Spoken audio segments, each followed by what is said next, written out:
السلام علیکم ورحمۃ اللہ وبرکاتہ۔ محترم ناظرین کرام، ایک سوال بہت زیادہ پوچھا جاتا ہے۔ وہ سوال یہ ہے کہ دارالعلوم دیوبند کی بنیاد کس نے رکھی ہے؟ کیا حضور صلی اللہ علیہ وسلم نے دارالعلوم دیوبند کی بنیاد رکھی ہے؟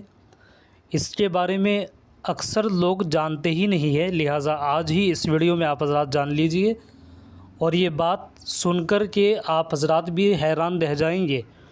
دراصل وہ دارالعلوم دیوبند، وہ مادر علمی دارالعلوم دیوبند جو اسلام کا مشہور دینی و علمی مرکز ہے، بر صغیر میں اسلام کی نشر و اشاعت کا یہ سب سے بڑا ادارہ اور دینی علوم کی تعلیم کا سب سے بڑا سرچشمہ ہے۔ دارالعلوم دیوبند سے ہر دور میں ایسے باکمال فضلاء تیار ہو کر نکلے جنہوں نے وقت کی دینی ضرورت کے تقاضوں کے مطابق صحیح دینی عقائد اور علوم دینیہ کی نشر و اشاعت کی۔ دارالعلوم دیوبند سے ایک صاحب پوچھتے ہیں، معلوم کرتے ہیں کہ جناب میں نے یہ سنا ہے کہ دارالعلوم دیوبند کی بنیاد حضور صلی اللہ علیہ وسلم نے رکھی ہے، کیا یہ بات درست ہے؟ اس کا جواب یہ ہے، بسم اللہ الرحمن الرحیم۔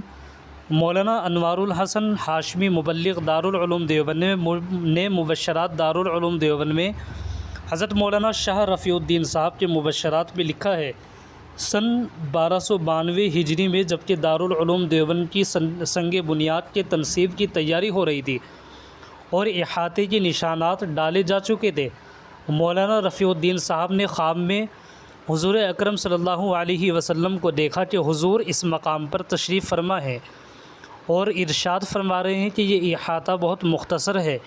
یہ فرمانے کے بعد آپ نے عصائے مبارک سے زمین پر بنیاد کے لیے نشان لگایا کہ دیوار یہاں آنی چاہیے اور اس نشان پر عمارت بنائی جائے۔ صبح اٹھ کر جب دیکھا گیا تو زمین پر نشان موجود تھا، اسی نشان پر بنیاد کھدوا کر تعمیر کا کام شروع کر دیا گیا۔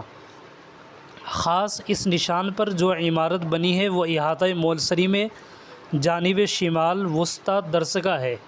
واللہ تعالی عالم۔ دارالفتہ دارالعلوم دیوبند۔ اس سے معلوم ہوا کہ حضور اکرم صلی اللہ علیہ وسلم نے دارالعلوم دیوبند کی بنیاد رکھی ہے خواب کے ذریعے سے۔